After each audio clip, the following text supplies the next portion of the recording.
And I don't know if people are going to notice in that, but I don't know if it's going to be readily apparent from this camera. But, bro, I had to, like, it's just kind of awkward to talk about because I'm a dude, I'm a guy, and this is usually frowned upon to talk about. But I don't think it should be frowned upon to talk about. I was crying on the way home. I was crying on the way home from wherever I was at. Hey guys, it's been a long summer. It's been a little bit of a long summer, a long fall. It's been a really long year. School's been going good. It's looking like I'm on track to graduate in just about a month here. I was a little bit concerned for a little bit there, but luckily I got like a 90 out of 100 on a big essay that was due. So lucky for me, it's looking like I'm gonna graduate on time, which is a good thing. So if you guys have been watching the page for a little bit, you guys know I'm from Ohio. It's unfortunately that time of year where we just can't ride anymore. It's dark, it's gloomy outside. It's leaving me and a lot of my friends, it's giving us a lot of time to sit inside and reflect. We have nothing else to do, bro. It's the middle of fall, about to be winter. In fact, I think it's supposed to snow next week. I'm still seeing my friends here and there, the friends that I've made over this summer. As of lately, a topic that's kind of come up in a few of the conversations I've had with these guys over the time I've been hanging out with is what happened in Detroit this summer. If you guys don't recall the Detroit trip of what happened this year, back in the spring, back before the riding season officially started, I was calling this the year of trying new things, where I made it my mission to try to go out and do something new every single month this year.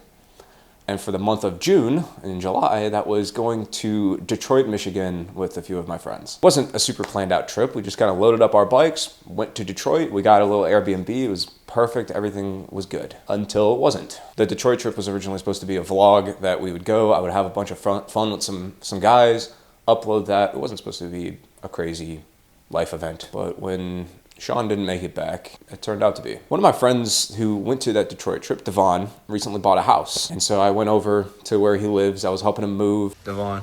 Yeah.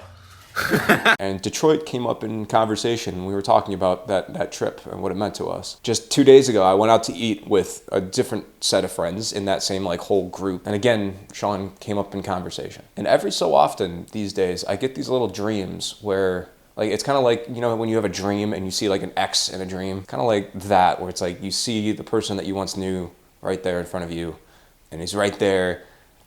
And when you wake up, it feels really awkward. Back in the summer when this happened, it was such a life-shattering event. I don't know how to handle it. I painstakingly, one of the hardest videos I ever edited was that video I put out of the Detroit incident. It took me multiple days to get through that editing. Usually I can crank out a YouTube video. You know, I'm very quick with this. You know, I'm proud of myself that I'm able to get through it. I'm good at what I do now.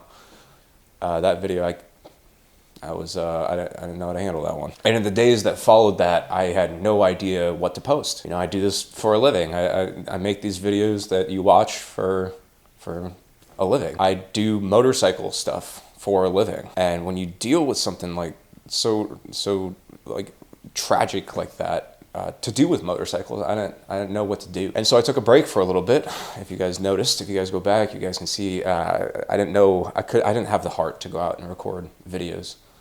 So during that time, I just uploaded an old clip that I had before Detroit happened, and that was kind of for those 2 weeks there. That's all that I uploaded. It was just old stuff that we didn't know how to deal with. I have this hard drive with pretty much every single memory that I've collected from this summer. I just have everything laid out, labeled by name and date, and it's just kind of weird going back and like rereading some of the titles that I'd come up with on these folders of these videos that I had recorded, especially in that early July period after Detroit happened. Just like they were very clearly set up for like, this was a good day, this was a bad day, this was a bad day, this was a good day. And July 3rd is one of those days where it wasn't a good day. I went out with some friends, I went out riding, but my heart was not in it. And after I got done riding with my friends that night, I wasn't doing anything reckless. I had very much learned from what had happened in Detroit, what had happened to me prior in the fall when I wrecked my V4. Wrecking is not fun. It's not glorious. I don't think it's something that should be glorified. You have these kids like, I'm gonna go fly down the highway and smash into a tree. Like, you're not cool for that. And I wasn't going fast that night. I really wasn't. I was riding the R9. I had that thing set to the speed limit, cruise control everywhere I was going, which thank God. And as I was driving home, I ended up getting pulled over by a police officer. Even though I was doing the speed limit, he pulled me over for my the license plate visibility. No. But I have your plate up, man. What's up? Your plate, man. Not a big deal. Yeah, I know. I've seen this stuff before, so Not a big deal, man. As long as you got your ID, ready to go to update. That was a clip that went super viral on TikTok and Instagram at the time, because obviously I always post whenever I get pulled over. But I labeled that video "getting pulled over after a bad night." Before that cop pulled me over, as he was getting behind me, there were tears. I was crying, dude. After getting pulled over, you know, I'm full of adrenaline. I don't really want to go to bed after that. It was like 2 a.m. in the morning, and so what I did is I grabbed my helmet camera and I went out recording a video. I think bro could tell I was having a bad night. That cop was just way too nice to me. I'm not really gonna get into any of that. Just fucking clearly just things have been happening. Man, I wasn't going to kind of make a video tonight, but I kind of got pulled over. And so I wanted to come here and explain why I got pulled over. This video is probably, I don't even know if I'm going to post this. And I don't know if people are going to notice in that, but I don't know if it's going to be readily apparent from this camera. But bro, I had to, like, it's just kind of awkward to talk about because I'm a dude, I'm a guy, and this is usually frowned upon to talk about. I don't think it should be frowned upon to talk about. I was crying on the way home. I was crying on the way home from wherever I was at, and that's probably one of the cops that just pulled me over. He's like, why is he sitting at the gas station with a different helmet on? I don't know. I'm just gonna get on my bike and get on out of here, brother. I don't know where I'm going. I don't know. I don't think I handle loss too well. I don't. I'm not vibing with life in the way that things are going right now. I think it was probably this parking spot, because I remember that pole being right there. I was parked right here just about a year ago. I was about to walk into that GNC to go purchase some energy drinks. This is during a period of my life in which I was living at my parents' house. This is around the area in which my parents live. And this is the spot that I remember being in, that the last person that I was with, me and them got into an argument. A little texting war, and where I said something, where she said something like, oh, but we're dating, blah, blah, blah. And I was just like, what if we're not? Because I was so tired of it. I was so tired of the arguing. This is a horrifically toxic relationship, by the way. Toxic, not good, it lasted like a month, dude. That tells you all you need to know. But I remember feeling a little worked up about it. I was not vibing terribly with how that ended. And I ended up going on a sadness rampage for months, which resulted in a motorcycle crash. Because I was so not caring about life. Obviously, you take things hard. Losing a relationship is like a loss, or like a semblance of it. It's a little taste of it. I'm gonna get more into that. But my friend died. My friend died. And that has just put a whole new perspective on all of that. It first of all made me realize that like losing a relationship sucks, but in the grand scheme of like when someone dies, not being able to talk to them anymore, like that sucks. Like just knowing that they're not out in the world anymore, that like there's no, like they don't exist. I'm not handling that particularly too well. I'm not, I don't have a lot of experience with death. Both my parents are alive. I don't have any grandparents, but I didn't know many of my grandparents, and the one that was basically still alive when I was alive, I never got terribly close with. I'm sorry, Dad. It definitely was sad from what I remember, but I never got to know any of my grandparents as much as other people probably do. And so maybe it's just because it's fresh, but it's just, I was right fucking there.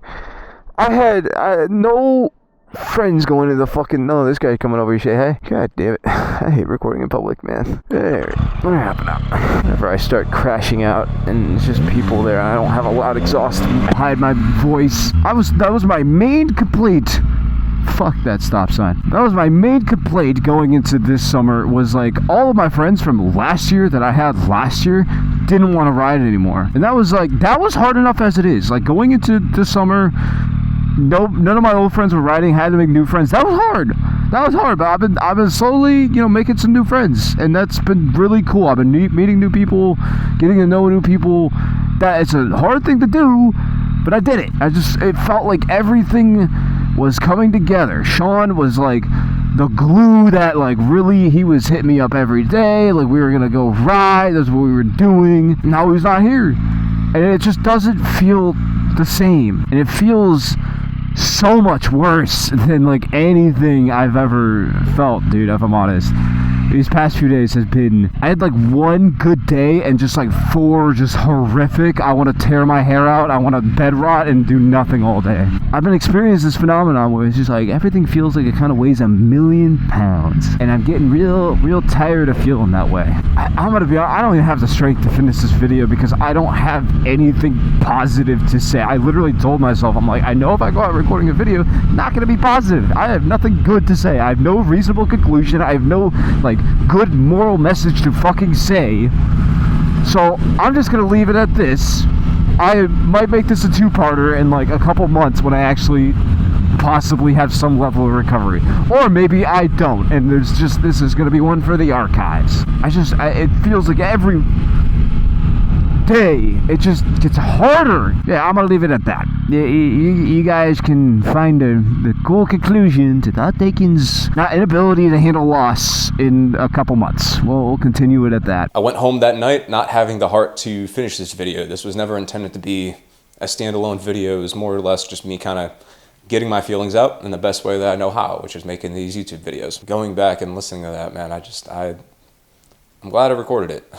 I think it's so easy to forget that feeling of just total confusion, I think is the best word to describe it. The way that everyone kind of turned out after Detroit, that whole group of guys that went there, you know, I was the only one that didn't witness what happened.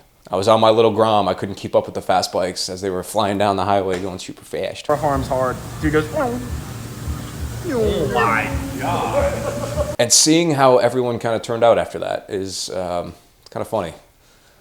The majority of guys, I would say, picked up very quickly and to this day have completely changed their riding style. My friend Devon being one of those guys who just is uncompromising like me, like myself, that he will not go fast anymore. He'll do little pulls here and there to enjoy his bike. He has an R1, but he is completely uncompromising in that he will not be reckless anymore. And I'm the exact same way, I like to think. I like to think that I'm very kind of learned to be a little bit more solid on that. If someone tries to peer pressure me into doing something I don't want to do, I will shut it down immediately. Not every gentleman that went on that trip has learned. My friend Mike, my friend Dirty Mike, I'm gonna call out here personally in the chat. Mike was actually one of the guys who downsized his bike initially. He went from a S1000RR, a red one that he all decked out with carbon. And after Detroit happened, he quit riding it for a little bit and ended up selling it. He sold his S1000RR and got a Kawasaki 636, got a ZX6R, which is a pretty big downgrade. And initially, I remember him telling me that like over and over again, he hated the downgrade. He hated it until he finally figured it out and started having a lot of fun on it. As of lately though,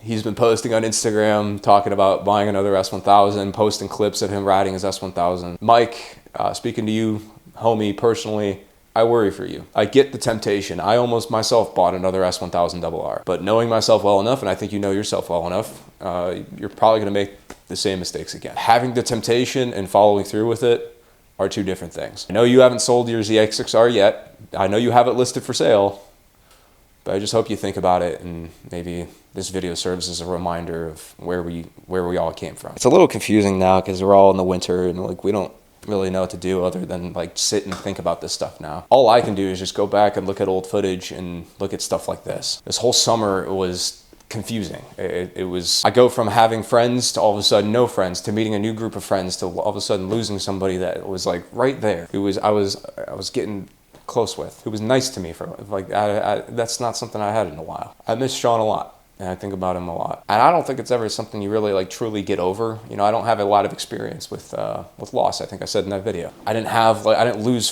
family members growing up. I didn't have a lot of family members to lose. My family's very small.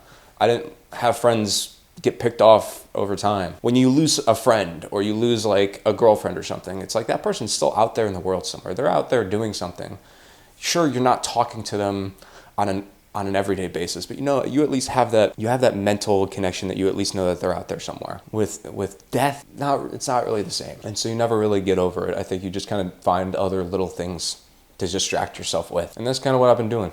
You know, up until the season ended and there's not much else to do now, I've kind of just been distracting myself from these thoughts. I hope once I'm out of school, you know, I can go right back to, you know, just life's just one big distraction and just move on to the next thing. But Shaun will be someone I think about for a long period of time, I think. And his impact on my life and the lives of everybody who was on that trip, I don't think can be understated. In many ways, maybe he's saving my life and everybody else who went. It doesn't make it better, but it's at least something. I love you guys. Thank you for watching. And to all my Cleveland guys who are watching this video, I love you guys to the moon and back. I cherish every single one of you, and I never want something like this to happen again. With all that being said, see you guys in the next one.